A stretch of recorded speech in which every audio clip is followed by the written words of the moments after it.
welcome to Midlife Explorer. My name is Dave, and we're out in our new 2025 Mazda CX70. It's a vehicle that we picked up about a month ago, and we've put about 1,500 kilometers on it. So I thought I would give you a quick review on our first impressions of our new Mazda CX70. Now, when I say new, I should mention that this is a demo car. We picked it up at Four City Motors in London.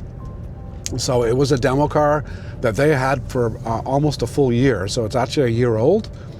And we picked it up with about 14,000 kilometers on it, and we've got 15,480 on it now. So we've done about 1,500 kilometers on it. We have driven the car into Toronto a couple of times, and we've driven it down to Port Colborne a couple of times. So we've done a couple of 300 plus kilometer drives with the vehicle, and then a bunch of day-to-day running around. We did look at the inline 6 GT version of the car and did a test drive of it. To be quite honest, the only reason why we didn't buy that car, other than the fact that it had more kilometers on it than this one, was the fact that it didn't have memory seats. For some strange reason, on the GT version of the inline 6 mild hybrid, it didn't have memory seats. You had to go to the GTP version, which is the high output inline 6 turbo. So we were shopping around, and we got a really good price on this demo, which is the primary reason why we purchased this. We weren't actually looking for a plug-in hybrid at the time, but did actually consider the plug-in hybrid once it was released on the CX50, and would have gone with that option had it been available at the time, because gas mileage is always a concern. Although the CX50 that we had did still get pretty decent mileage at 9 liters per 100 kilometers, this car, this plug-in hybrid, actually has been pretty impressive when it comes to gas mileage. So we purchased the car and did trade in a 2-year-old CX50, a car that we loved, a car that we really enjoyed driving. It's actually, for a compact SUV, is actually quite a sporty little car. As a matter of fact, once you put it into sport mode and get it off-road into the dirt or some tracks and trails, it actually does feel like a small rally car. So I actually had a lot of fun in that car.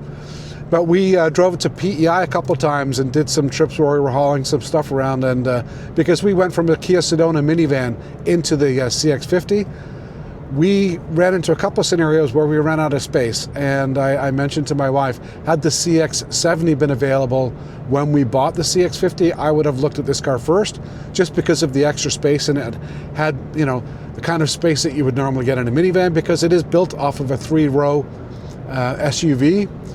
The only difference between the CX90 and the CX70, other than, you know, the fact that the trim is blacked out on this car compared to the chrome elements that you can find on the 90. The only other difference is on the interior. They've removed the 3rd row and given you some extra storage. The cup holders are still there. I'll show you that when we do a bit of a tour of the car. Cup holders are still there. They just simply removed the seat. So it is, you know, built on the 3-row SUV platform, and feels quite large as a result of that, and drives quite large as a result of that too. Now, there are a bunch of things I like about the car, and there are some things, you know, based on my first impressions, perhaps that are things that might be important if you're making this kind of a decision, things that Mazda might want to look at when they're looking at and doing development on the vehicle itself. So we'll go over some of the things that are highlights of this vehicle, and then we'll cover some of the things that we do need to get some improvement on. Number one, I like the exterior styling of the car. It is an SUV, and it looks like an SUV. I think the styling is subtle, but I do think it's unique, and I think it will age very well. Some of the other vehicles in this segment, I've gone quite aggressive in their styling. I think over time, I mean, they look good now, but I think over time, they are going to look dated. I do like on the GT trim, the color match on all of the trim elements. If you go to the GSL trim, much like our CX50, a lot of the bottom trim is still black. And I do like the fact that it's color matched. On the CX50, I really like the uniqueness of the zircon sand metallic. And I did mention that we bought this car as a demo. So you got what you were getting with respect to the demo. But I really do like the pearl white metallic that's on this car. I'll put the full description of what that Pearl White is, but it's a $400 upcharge to the $63,000 charge that you would pay in Canada for this car, and I think it's a beautiful color. Mazda on our Mazda 6 GT, the 2017, the paint was great. On our CX50, the paint was great. Our Mazda 3 paint was great, and I think that's one of the outstanding features of Mazda cars. The paint on this car is exceptional, and the Pearl is beautiful. And I do think that Mazda's doing an excellent job of making these cars more upscale, just because of the quality of the materials that they're using, and that starts with the exterior paint. I do like the front end treatment on the car, and I'll show you that in a bit. I do like the styling front and rear. It does look like an SUV, but I think it's a nice looking SUV. The other thing that's amazing about this car is the interior trim. It's got Napa leather throughout. I love the stitching. I love the fact that even the soft touch areas of leather here, and everything else that you touch, including the dash and the door elements, is all soft touch. It puts this car in a different segment, quite frankly. I know it competes against cars like the Honda Pilot and the Santa Fe and stuff like that, but and the Palisade. But I do think that this car actually is actually upscale compared to those things. The other thing I like about this car that's really truly impressing me is the fact that this car, in the first month of ownership, is getting better gas mileage than our Mazda 3. They've got the same engine, 2.5 liter, non-turbo, same horsepower, about 191, 186, depending on what you're looking at. But this is getting better gas mileage because of the hybrid. It does have a plug-in hybrid system, has a range of about 42 kilometers, although now that the weather is colder, this morning, for example, even though it was fully charged, range was only 36 kilometers. And once we get below freezing, I'd be surprised if I get 30 out of this. But the plug-in hybrid system does mean that we're getting excellent fuel economy. Right now, it's showing 5.9 liters per 100 kilometers, and we're averaging about 6.1 normally, even with those long drives. On our drive to Port Colborne, for example, we drove the first 40 kilometers in EV mode, and then I put it in regen, because there's a button here where you can put it into regen mode. And then I drove the last 20 kilometers into Port Colborne on EV mode. And then on the return trip, we drove the last 40 kilometers home in EV mode. So in a 300 kilometer round trip journey, we actually drove 150 kilometers actually in EV mode, because we kept switching back and forth, and we averaged 6.1 liters per 100 kilometers on that road trip. So for a big vehicle that's over 5,200 pounds, this car has got amazing fuel economy, and it is definitely the reason why you would want to look at the plug-in hybrid mode rather than the inline six. I did originally start with the inline six turbo, and remember, we came out of a CX50 turbo, and I really actually did like the inline six motor with the 8-speed automatic. I just think it was a nice car to drive. It went very well with the whole style and vibe of this car, and I think if I wasn't concerned about fuel economy, I probably would lean more towards the inline six. But the fuel economy, if that's your concern on this car, it's amazing. I'd be surprised if you could find something that's going to get you the flexibility of range that this has, because it'll do over 500 miles or 700 kilometers, and yet still maintain this kind of fuel economy that it's maintaining right now. I'll give you a tour of the interior and the space that's in this vehicle, but the main reason why we got it was for the extra space. This is a 5-passenger version of the car, and it does not have the third row. If you hop in the second row of this car, even for full-size adults, 6 foot plus, there's all kinds of room. The seats recline and they slide back and forth. The second row is very comfortable. I will show you when I sit in the back here. It's got all kinds of space. I don't have any problem sitting back there. And when you look at what space is in behind, again, the reason why we went to this vehicle in the first place was because we wanted some more space. And I'll be able to put a twin mattress in here, no problem, if I needed to. It's got a lot more space, a lot more cubic feet than what we had in the CX50, and I think it's about 20 cubic liters more space, but I'll put all the data in there 20 cubic feet more cubic space, but it definitely has a lot more room in this vehicle than what we have in the CX50. And to put that into context, I drove down to PEI with the CX50, and we had to leave behind things like lawn chairs, even though we were going to watch soccer games in the Maritimes. Didn't have enough room to take any chairs with us, and don't have enough room to take our dogs. But this vehicle now gives us enough room to take all the stuff that we need to go away with on a vacation, and still have enough room to take our 2 dogs. So that's the primary reason for upgrading from a car that we love, the CX50, and this definitely has a lot more space than what you would see in the CX50. So if you're looking for a larger vehicle, this one definitely should be on your list. And the other thing that I really like about the car, it's got 323 horsepower when you put this thing into sport mode, because then you're using the electric motor and you're using the 2.5 liter motor that's in this car. So combined, 323 horsepower, 369 pound-feet of torque. So you put it into sport mode, it's a very spirited vehicle to drive. It's got all kinds of get up and go. If it wasn't a little wet, and I didn't have somebody in front of me that's just tootling along, I'd show you how quick this car is. But there's 0 to 60 time in this car, at least what's stated, is about 6 seconds. So this car's actually quicker than my CX50 was, the Turbo, and it's got lots of get up and go. It also handles pretty well for a big vehicle, but it is a big vehicle. So I would never suggest to anybody that this is as sporty as the CX50 was. The CX50 felt like a little rally car when you got it on some dirt roads. It's a larger vehicle. It's a mid-size SUV, and it feels like a mid-size SUV. And it's also a plug-in hybrid, so it's carrying the extra weight of the battery. So it's a 5,200-pound car. It feels like a 5,200-pound car, but it does handle well for a large vehicle. Now, some of the things that I think can be improved on the car. I do really appreciate the fuel economy on the car, but the EV range is 42 kilometers.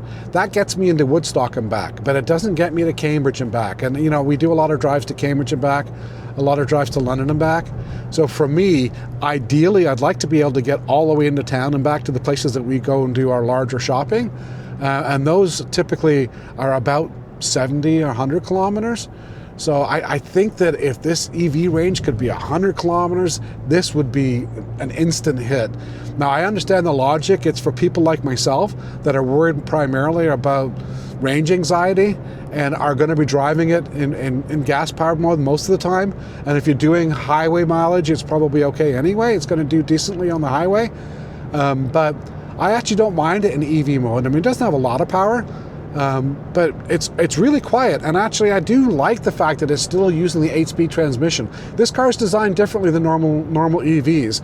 I've not really been a fan of CVTs or eCVTs.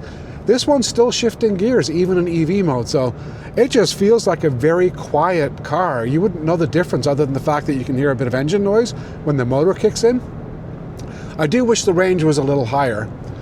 Now, I think it would be nice to be able to get the inline 6 as a plug-in hybrid. I like the 2.5 liter engine. This engine on this car is bulletproof.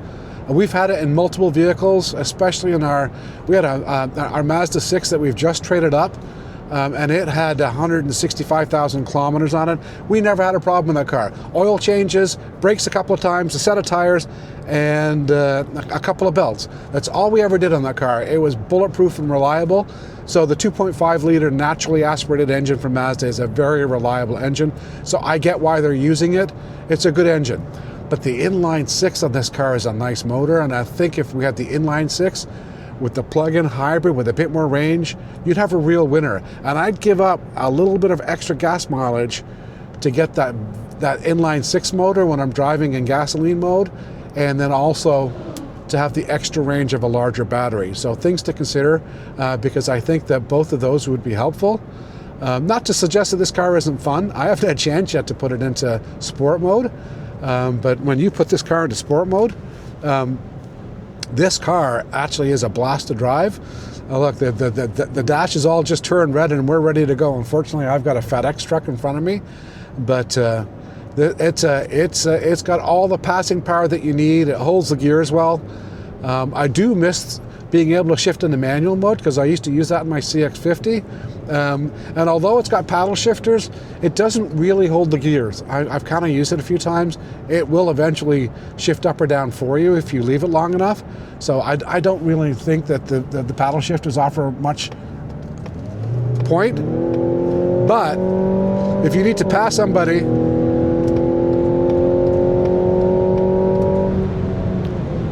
put this car in sport mode and it's got lots of get up and go, so it doesn't disappoint. You're just going to put it in sport mode. Actually, when I hopped in the car, the gentleman, the good salesperson at Forest City Mazda, by the way, Parth, I appreciate your help with everything.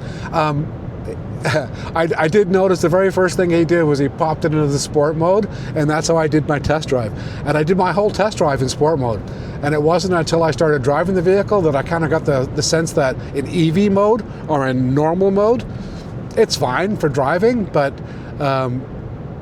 it does feel a little bit underpowered, for all of the weight. This motor is fine in my Mazda 3, but in a 5,200 pound vehicle, it does feel a little bit underpowered. And if you're worried about performance, I might look at the inline six rather than this car. But if you're looking at fuel economy, the plug-in hybrid is definitely the way to go. The fuel economy is amazing in this car.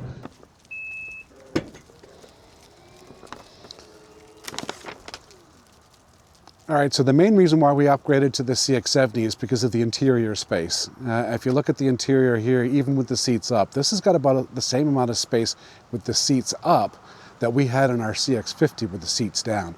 And then when you go ahead and you fold the seats down, it's pretty much cavernous back there. You could literally put a small bed back there. I know if I put an air mattress back there, I could sleep in the back of this. So this gives us all the space that we need to not only take down all the gear that we would use on a vacation down in Prince Edward Island, but more importantly, it's got even enough room for us to take our dogs. And as I mentioned earlier in the video, the last couple of years we've gone down to the Maritimes. I've always had to leave stuff behind. Now, if you look at this vehicle, you can see that it still has the cup holders for the third row, but instead of getting the third row, basically, if you look inside here, it actually has additional storage where the third row would normally go. So I've got actually all of my tie downs and blankets and stuff that are actually in the third row. So there's lots of additional storage. Car needs a bath already. I just went for a drive. Anyway, if you look at the side profile of the vehicle, I did get the front row windows tinted a little bit. It does come with 21-inch rims, all-season tires. I've just picked up a set of snow tires for the vehicle, so I'll show you what it looks like with the snow tires. We're going to put those on this week. One of the other nice things about this vehicle, and we actually have transported one of our grandsons in the car already, and the first thing you tend to notice is how wide that door opens. And it was nice that we actually had the built-in sunshades, something that wasn't on our CX50, so there's some nice little touches here. If you look at the middle row, there's lots of room for 3 people here. I'm not that tall. I'm only 5 foot. I'm only 5'8", but that's my normal driving position. As you can see, I've got plenty of room for my legs, and actually for a little guy, I actually normally have longer legs. But there's plenty of room here, and actually, the seats recline, and they do move up and forwards. So there's a lot of room in the back of this vehicle. I'm impressed with the space back here, and any adult would be fine back here. It also has a nice large panoramic sunroof. So it's nice and bright back here, and I do like the treatment of the headliner and the trim on the inside here. It's great. Materials back here are amazing. The folks on the second row have got their own heated seat controls, their own AC controls, so they can control their own heating and air conditioning back here, and they've got their own vents as well. And again, the trim back here is great. I love all of the finishes.